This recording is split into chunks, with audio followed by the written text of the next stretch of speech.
నమస్కారం VB news కి స్వాగతం. మహిళలను ఆర్థిక అక్షరాస్యులుగా తీర్చిదిద్దటమే మా లక్ష్యమని లంకా రమేష్ అన్నారు.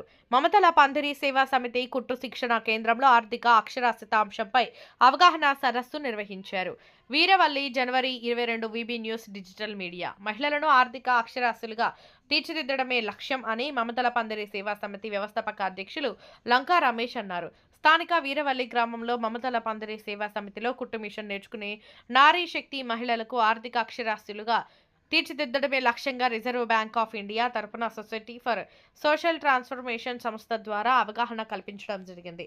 ఇందులో భాగంగా బ్యాంకు ఖాతాదారులకు ఎదురయ్యే చిన్న చిన్న సమస్యలకు పరిష్కారాల సదుపాయం, బ్యాంకు బిజినెస్ కరెస్పాండెంట్ల ద్వారా ఖాతాదారులకు ఇంటి వద్దనే బ్యాంకింగ్ సేవలు, debit, credit cards, net banking, mobile banking, SMS alerts, నేరాలు, ఓటీపీ లింక్స్, బ్యాంక్ బీమాలు, అలాగే డిపాజిట్ స్కామ్ల తదితర విషయాలపై మమతల పందిరి సేవా సమితిలో కుట్టు మిషన్ నేర్చుకునే నారీ శక్తి మహిళలకు సొసైటీ ఫర్ సోషల్ ట్రాన్స్ఫర్మేషన్ సంస్థ తరపున కౌన్సిలర్స్ కె రవి, ఎం అజయ్ కుమార్, ఎన్ రమేష్ అవగాహన కల్పించారు. అలాగే మహిళలకు జీవనోపాధి కల్పిస్తూ 10 మందికి ఉపయోగపడే ఉపాధి నైపుణ్య శిక్షణ కార్యక్రమాలు నిర్వహిస్తున్నందుకు మమతల పందిరి సేవా సమితి వ్యవస్థాపక అధ్యక్షులు లంకా రమేష్ ను ప్రత్యేకంగా అభినందించారు. ఈ కార్యక్రమంలో పునుకొల్లు తేజ, గోపాలకృష్ణ రాయి, వరప్రసాద్, రాధికా నాయుడు, అనుష, సత్యమణి, వాణి, ఈశ్వర్, తేజ తదితరులు పాల్గొన్నారు. మనకేదన్నా జరిగితే ఎవరైనా అనుకోని ప్రమాదం చేసుకుంటారా? చేసుకోదు.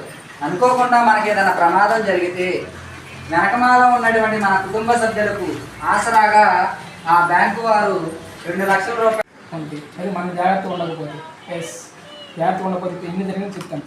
సో ఖాతా చెప్పాను కదా, ఇది ఖాతా లేకపోతే ఇప్పుడు ఎలక్షన్ టైంలో పెన్షన్ ఎక్కడ ఇచ్చారు, ఎవరు ఇచ్చారు?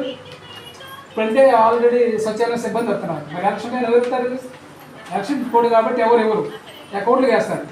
సో అకౌంట్లు వేశారు కాబట్టి ఆ అకౌంట్ లేకపోతే ఎంత ఇబ్బంది పడ్డారు చూడండి ఒకసారి. ఓకేనా? అంటే మన ముసలోళ్ళు వాళ్ళకి 4-5 అకౌంట్లు ఉంటాయి, అంటే వాళ్ళకి తెలవదు, కానీ ఏ అకౌంట్ పడితే తెలవదు మనకి. ఓకేనా? 4-5 అకౌంట్లు ఉండటం వలన వాడికి ఏది వస్తే అది కొడతారు తక్కువ అంతే. పైనుంచి వాడికి ఏ నెంబర్ అయితే ఆ నెంబర్ కొడుతుంది. అంతే. దేని కొడతా అంటే latest of the Aadhaar update అయితే అకౌంట్ మాత్రం కొడుతుంది. మరి అది తెలవదు కదా పాపం.